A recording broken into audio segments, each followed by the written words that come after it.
Welcome to Moner Binay. Ami Shongita, your spiritual cheerleader is here, bestie. General collective all zodiac sign reading, gender specific নয়। চলুন যাব reading a. দেবাদিদেব মহাদেবের চরণে প্রণাম রেখে আজকে দীপান্বিতা অমাবস্যা, প্রত্যেকের শুভেচ্ছা ভালোবাসা আন্তরিকভাবে প্রত্যেকের জন্য অনেক শুভ কামনা। আপনারা সমৃদ্ধ থাকুন। আজকে রিডিংটি করছি 20 তারিখ 2025 অক্টোবর মাস। জন্মদিন যদি হয় বা অন্য কোনো কারণে বিশেষ গুরুত্বপূর্ণ, প্রত্যেককে ভালোবাসা জানিয়ে যাব সরাসরি রিডিংয়ে।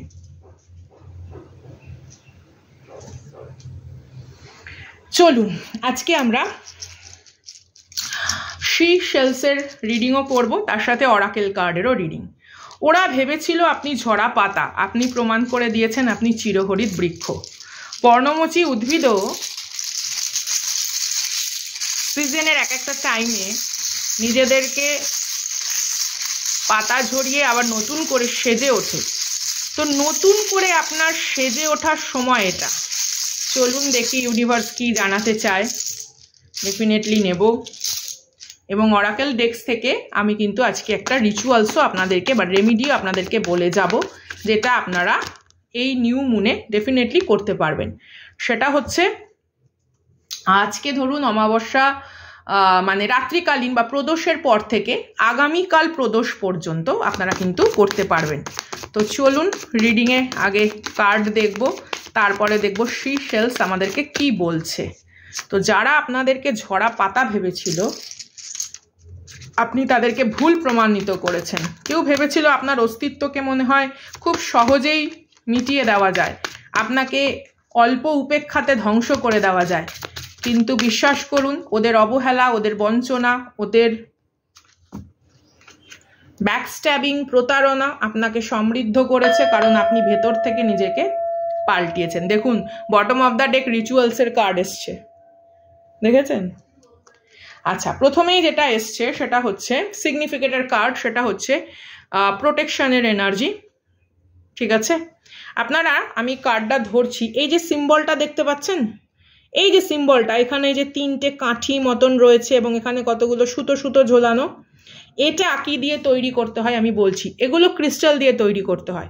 মেইনলি হচ্ছে black obsidian crystal, selenite crystal, tiger সাই এবং হচ্ছে ট্রি অ্যাগেট বলে একটি ক্রিস্টাল আছে, এটা দিয়ে।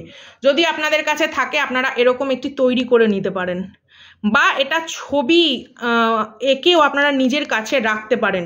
তবে এটা কিন্তু ক্রিস্টাল দিয়ে তৈরি করতে হয়। এটা একটা আমাদের স্পিরিচুয়াল বা অকাল্টে প্রোটেকশন ব্যারিয়ার বা প্রোটেকশন কিট বলা হয়ে থাকে। দেখুন এখানে এমন কিছু উদ্ভিদের শেকড়, বিশেষ করে এখানে এই যে এগুলো না সুতো দিয়ে বাঁধা নয়, মানে এই যে ক্রিস্টালগুলো যে ঝুলছে, এগুলো কিন্তু কোনো সুতো বা কাপড় দিয়ে বাঁধা নয়, এগুলো কিন্তু বিভিন্ন গাছের শেকড় দিয়ে বাঁধতে হয়। যেমন ধরুন শ্বেত বেরেলা, শ্বেত আকন্দ, শ্বেত অপরাজিতা, কলা গাছের মূল, রামবাসক, এইরকম কিন্তু গাছের প্রয়োজন হয়। তো আপনারা যদি মন্তব্যের মাধ্যমে জানান যে এরকম কিছু প্রোটেকশন মানে কিট তৈরি করার পদ্ধতি যদি আপনারা জানতে চান, আমি কিন্তু ভিডিওতে লাইভে আইদার মুহূর্তের ডাকে সঙ্গীতায় অথবা মনের বিনাতে লাইভে এসে আপনাদেরকে জানিয়ে যাব। ওকে, ফার্টিলিটি, তারপরে তরমুজ এসছে। ওকে, তারপরে এসছে ফিগ বা ডুমুর, হ্যাঁ, ভাইটালিটি এনার্জি এসছে। হ্যাঁ, এবং এখানে একটু আপনাদেরকে দেখিয়ে দিই শেলসে আমি কি পেয়েছি। সি পেয়েছি, বা বাংলার এখানে আপনারা ভাবতে পারেন, বা বাংলার 3 ভাবতে পারেন। কমিউনিকেশন অথবা body mind spirit is important, soul body মাইন্ডের অ্যালাইনমেন্ট ইজ ইম্পর্টেন্ট। ঠিক আছে, তারপরে যেটা এসছে সোলমেট, কারুর লাইফে সোলমেট কানেকশন আসতে চলেছে। অ্যান্ড মেষ রাশি এখানে ইম্পর্টেন্ট। এখানে ইংলিশের 3ও এসছে, হতে পারে এখানে কেউ জুপিটারের জাতক, অথবা কারুর লাইফ পাথ নাম্বার 3, অথবা কেউ 333 এঞ্জেলস নাম্বার দেখছেন। সিংহ রাশি এখানে ইম্পর্টেন্ট। ঠিক আছে, মকর রাশি এখানে ইম্পর্টেন্ট, যদিও আমি অল জোডিয়াক সাইন রিডিং করছি। Fehu symbol, financial blessing is important, এটা কিন্তু হচ্ছে আমাদের রুনসের সিম্বল। ওকে, বুধ ইম্পর্টেন্ট, মার্কিউরি। আচ্ছা, তাহলে Gemini sign important, Virgo and Gemini, কন্যা রাশি এবং মিথুন রাশি ইম্পর্টেন্ট। এটা এসছে কর্কট রাশি, কর্কট রাশিতে এই মুহূর্তে জুপিটারের অবস্থান। এটা কি কিউ না বি? ছোট B is important, letter B is important. Okay, বা সামওয়ান, কারোর communication skill is very bad, বা আপনি যাদের সঙ্গে হয়তো এমন কিছু কার্মিকের সঙ্গে ডিল করেন, বা এমনও হতে পারে এটা আপনার কর্মস্থানে কোনো রকম কলিগস এনার্জি যাদের কমিউনিকেশন স্কিল খুব খারাপ, অর্থাৎ কিনা তারা কোনো রকম কটু বাক্য ব্যবহার করে বা কোনো রকম বিকৃতপূর্ণ শব্দ কোনো রকম কিছু ব্যবহার করে, যেটা ঠিক নয়। আচ্ছা, 4 রোমান হরফে 4 সংখ্যাটি ইম্পর্টেন্ট। তো রাহুর এনার্জি আছে, তো হতে পারে এখানে ভার্চুয়ালি কেউ কোনো রকম কারোর সাথে নো কমিউনিকেশন জোনের মধ্যে রয়েছেন, বা কেউ আপনাকে গোস্টিং করেছে, অথবা আরেকটা যেটা জিনিস সেটা হচ্ছে আপনাকে দমিয়ে রাখার জন্য বা আপনাকে নিয়ন্ত্রণ করার জন্য এমন কিছু শব্দ বাক্য কেউ ব্যবহার করে যেটা প্রচণ্ড পরিমাণে আপনার আত্মসম্মানে আঘাত করার মতন। এরকম কোনো এনার্জি থেকে আপনি মেবি সরছেন বা সরেছেন, বা নেক্সট 4 উইকস টু 4 মান্থসের মধ্যে আপনার লাইফ থেকে এই নেগেটিভ এনার্জি যাচ্ছে, সরে যাচ্ছে, এরকম একটা কিন্তু সাইন সিনক্রোনিসিটিস আছে। প্রথমে যে এনার্জিটা এসছে দেখুন, প্রোটেকশনের এনার্জি, অনিয়নের এনার্জি। এটা হচ্ছে গডেস ওরিসিস, যিনি আর কি হেলথ, হিলিং, স্পিরিচুয়াল বিভিন্ন রকম নেগেটিভিটিকে আর কি সরিয়ে দেন। ডেটিসের মধ্যে মানে সেলেস্টিয়াল এনার্জির মধ্যে মার্সের এনার্জিকে বোঝানো হয়। তো নেক্সট কিছু মান্থ হতে পারে 4 to 6 মান্থ আপনার লাইফে আপনি এরকম, আমি আগেই বললাম যে নেগেটিভিটি এনার্জিকে আপনি সরিয়ে দিতে চলেছেন, ঠিক আছে? এবং আপনি এমন কিছু পদক্ষেপ গ্রহণ করছেন এখানে, যেই পদক্ষেপগুলো এর আগে আপনি গ্রহণ করেননি, বা আপনার ভেতরে সেই ধরনের সাহসিকতা আসেনি যেই পদক্ষেপগুলোকে আপনি গ্রহণ করেন, ঠিক আছে? আপনার আত্মবিশ্বাসের মধ্যে কোথাও একটা খামতি ছিল, সেই জিনিসগুলো কিন্তু ভরাট হতে চলেছে। বা কেউ ভেবেছিল যে আপনার সাথে কেবলমাত্র দুর্ব্যবহার করে, আপনাকে অবহেলা উপেক্ষা করে আপনার আত্মবিশ্বাসের খামতি এনে তারা জিতে যাবে, ঠিক আছে? তো সেই জিনিসগুলোকে আপনি সরাচ্ছেন আপনার জীবন থেকে, বা সরিয়ে ফেলছেন, বা মেন্টালি আপনি তাদের থেকে একটা ডিস্টেন্স মেনটেন করছেন। তারপরে দেখুন ফার্টিলিটি এনার্জি যেটা আছে, তো এখানে ফিয়ার অফ ফেইলিয়ার, ঠিক আছে, অর্থাৎ অসফলতার ভয় আপনাকে আজকে আর তাড়া করে না, কারণ এটা দুটোই কিন্তু মার্সের এনার্জি এসছে, হ্যাঁ, অর্থাৎ মঙ্গলের এনার্জি, বা এখানে বা বৃশ্চিক বা মেষ এখানে ইম্পর্ট্যান্ট হতে পারে। তো দিস কাইন্ড অফ স্ট্রেংথ, বা এই কার্ডটি পার্টিকুলারলি অ্যাজ আ ডেইটি হিসেবে সেট কে বোঝানো হয়। তো একটা কোনো রকম ম্যাজিক্যাল ইনফ্লুয়েন্স আপনি আপনার লাইফে সবসময় বজায় রাখতে পারেন, সেই শক্তি দক্ষতা আপনার আছে, এবং আপনার বাচন ভঙ্গি, আপনার নিজেকে নিয়ে জীবনের স্বপ্ন আশা আকাঙ্ক্ষাগুলোর প্রতি যে ধরনের প্রচেষ্টা, সেই ধরনের কর্মকাণ্ডের প্রতি কারুর তীব্র জিঘাংসা বর্তমান। তো সমস্ত কিছুকে বোঝার পরেও আপনি যখন মানে সেলফ ডিসকভারিতে কোনো রকমভাবে ক্লান্ত হন না, এই জিনিসগুলো কিন্তু আপনাকে অনেক বেশি স্ট্রং করছে। তো কারুর কাছে এই জিনিসটা কি বলুন তো, প্রচণ্ড পরিমাণে একটা বিভীষিকার কারণ থাকবেই। এই ধরনের কিছু মানুষ যারা চিরটাকাল চেয়েছে আপনাকে পদদলিত করতে, তাদের ভেতরে এই ধরনের পরিস্থিতি আসবেই, কারণ তাদের লাইফে কোনো রকম কর্মা আসছে, কারণ আপনার অগ্রগতি তাদের লাইফের কর্মা। আপনি আপনার নিজস্ব ব্যক্তিত্বকে নিয়ে যখন এনহ্যান্স করেন না, সেটা যতটুকুনি ক্ষুদ্র প্রচেষ্টা হোক, তাদের কাছে ওটাই। সেই একটা গল্প পড়েছেন, রাজার ঘরেও যে ধন আছে টুনির ঘরেও সে ধন আছে। তো ভাবুন, রাজা তো সম্রাট, তো সে কিন্তু টুনির কাছে ওই একটি কয়েনের জন্য কতটা কি সাংঘাতিক লেভেলের। তারপরে ওই যে কি মজা রাজা খায় ব্যাং ভাজা, তো আজকে ওই 7 রানীর নাক কাটিয়ে রাজার ব্যাং ভাজা খাওয়ার দিন আজকে এসেছে, ঠিক আছে? আর এই জিনিসটা যেহেতু হচ্ছে, তো তাদের মধ্যে একটা মারাত্মক তাদের মধ্যে ছটফটানি।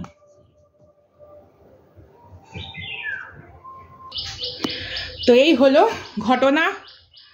আচ্ছা, তারপরে যেটা এসছে দেখুন, জুপিটারের এনার্জি। এখানে আমি আগেই বলেছিলাম যে সি শেলসেও কিন্তু 3 বা জুপিটারের একটা এনার্জি আছে, বা কেউ হতে পারে এখানে বৃহস্পতির জাতক বা জাতিকা, বা লাইফ পাথ নাম্বার, বা আপনারা এঞ্জেলস নাম্বার হিসেবেও 333 দেখছেন।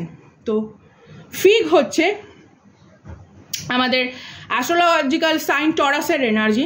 ওকে, লংজিভিটি, ফার্টিলিটি, লাভ, ট্রাভেল বা ডিভিনেশনের এনার্জিকে বোঝায় এটা। তো someone maybe try to bring travel to into your life. কেউ আপনার লাইফে সমস্যা ক্রিয়েট করার এই সমস্ত রকম যে অন্যায় প্রচেষ্টাগুলো চালিয়েছে এবং সেগুলোকে যে আপনি প্রতিহত করে এগিয়েছেন, এই প্রতিহত করার যে একটা শক্তি বা সামর্থ্য সে যে বুঝতে পেরেছে আপনার, তার জন্য কিন্তু সে আশাহত, বীতশ্রদ্ধ। সো এটা আপনার অন্যায় নয় যে আপনি একটা সেলফ রিয়েলাইজেশন জার্নিতে আছেন। কেউ আপনাকে অপরাধী মনে করাতে চায় নিজের প্রতি শ্রদ্ধা আনার জন্য, ব্যক্তিগতভাবে সেলফ লাভ আপনি হয়তো করছেন, তার জন্য সে আপনাকে অপরাধী মনে করাতে চায়। সো ডোন্ট কি বলবো, stuck into their trap. This is a trap. কেউ বীতশ্রদ্ধ, কেউ খুশি নয়, কেউ ভীষণভাবে আপনাকে এটা বোঝাতে চাচ্ছে যে আপনি দায়বদ্ধতা পূর্ণ নন, আপনি দায়িত্বশীল মানুষ নন, আপনি হয়তো স্বার্থপর। না, আপনার সেলফ লাভ কখনোই স্বার্থপরতার নিদর্শন নয়, বরঞ্চ এটা স্বার্থহীনভাবে নিজস্ব কর্তব্য কর্মে দৃঢ়তা বজায় রাখার কিন্তু একটা খুব সুন্দর প্রচেষ্টা। আচ্ছা, এখানে রিচুয়ালস যেটা এসছে সুইট কর্নের এনার্জিতে, ঠিক আছে, এখানেও কিন্তু অ্যাজ আ সেলেস্টিয়াল হিসেবে দুটো বিষয় আছে, সেটা আমি আপনাদেরকে জানাচ্ছি এবং আপনারা পেন্সিল বা পেন দিয়ে লিখে নিন বা ভিডিওটি পজ করে খাতা নিয়ে এসে তারপর লিখুন। আচ্ছা, কোনো কিছু সম্পর্কে যখন অর্ধেক জ্ঞান হয় তখন সেটা ক্ষতিকারক। যেমন অল্পবিদ্যা ভয়ঙ্করী, আমরা এই কথাটি সকলে জানি। তো আপনার চারপাশে এরকম অনেক মানুষ আছে যাদের অল্পবিদ্যা ভয়ঙ্করী, তো তাদের ক্রিটিসিজম বা তাদের কোনো রকম ভাবনা চিন্তা বা তাদের কোনো রকম সাজেশন, এগুলোর ভেতরে স্টাক থাকবেন না, ঠিক আছে। Lucky offering is coming towards you, বা জীবনে যে সমস্ত জিনিসগুলো একটা সময় হারিয়ে ফেলেছিলেন সেগুলো আপনার লাইফে ফিরছে। Venus in the Leo, a particular এই কার্ডের সাইনটা। তো মেক শিওর তাদের কোনো রকম কথা, তাদের কোনো রকম ভাবনা চিন্তা আপনাকে যেন এফেক্ট না করে। আচ্ছা, এবার রিচুয়ালসটা সম্পর্কে লিখুন।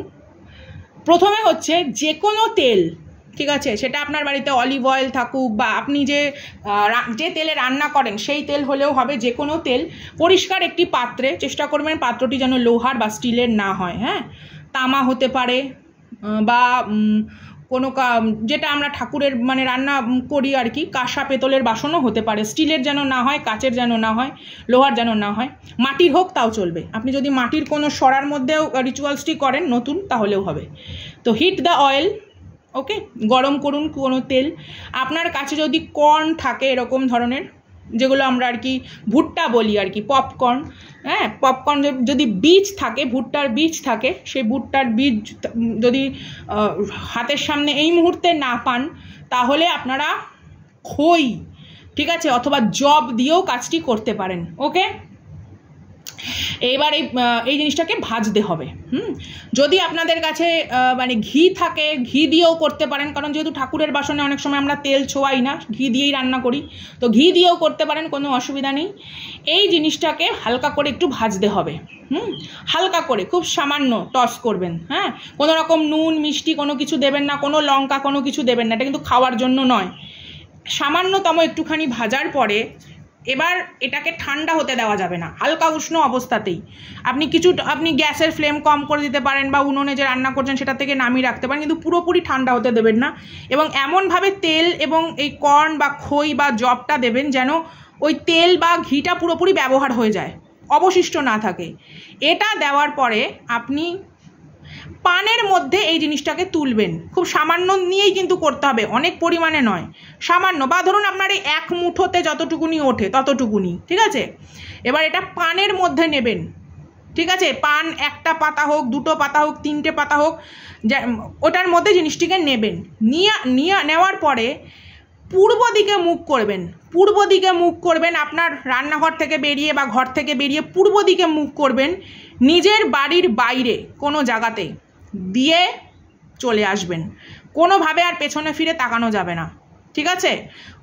আবারও বলছি, উষ্ণ উষ্ণ অবস্থায়, যেন জিনিসটা ঠান্ডা না হয়, ঠিক আছে। পানের মধ্যে দিয়ে চলে আসলেন বা পানগুলো হাতে নিয়ে গেলেন, ঠিক আছে, পানটা কোনো একটা জায়গায় পাতলেন, কোনো ঘাস হতে পারে বা কোনো গাছ বাইরে, বাড়ির বাইরে, সেখানে দিয়ে চলে আসলেন, ওটা কে খেলো কে কী করলো অত ওইসবে কিচ্ছু আপনাকে মাথা ঘামাতে হবে না। হ্যাঁ, এবং ভিজুয়ালাইজেশন এটা করবেন যে আপনার পারিপার্শ্বিক যেই সমস্ত নেগেটিভ এনার্জিগুলো, মানে এটা মানসিকভাবে আপনি এরকম একটা ভাব রাখবেন, আপনার পারিপার্শ্বিক এই যে উৎপাতকারী উপদ্রবকারী যে শক্তিগুলো ছিল তা ওইগুলো মানে ওই যে গরম তেলে ব্যাপারটা যে ভাজার মতন ব্যাপারটা ওই রকম ভাজা ভাজা হয়ে গেছে।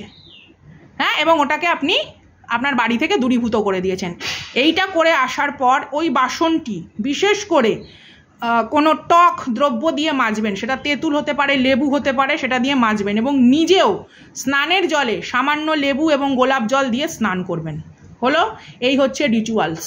এটা শুদ্ধ অবস্থাতেই করতে হবে, কারণ যেহেতু আমি বাসনের কথাটা বললাম। বা যদি মাটির সরাতে করেন কোনো ব্যাপার না, অনেকের ক্ষেত্রে আমাদের যেটা মায়েদের মাসিক যে বিষয়বস্তুটা থাকে প্রত্যেক মাসে, সেক্ষেত্রে আপনি নতুন কোনো সরা পাত্রে কাজটি করতে পারেন, তাতে কোনো প্রবলেম নেই, তাহলে ঠাকুরের বাসনে হাত পড়ছে না। পুরো বোঝাতে পারলাম? ক্লিয়ার? তো এই ছিল আজকের রিডিং। মনের বিনায় আমি সঙ্গীতা। দেখা হচ্ছে আগামী দিন অন্য ভিডিওতে। Respect you guys with dignity. মুহূর্তের ডাকেও আজকে ভিডিও আসবে এবং সেখানেও আমি একটা অন্যরকম ভিডিও পোস্ট করেছি, আপনাদেরকে জানিয়েছি কিছু ঘটনা, তো দয়া করে দেখে নেবেন, অনুরোধ রইল।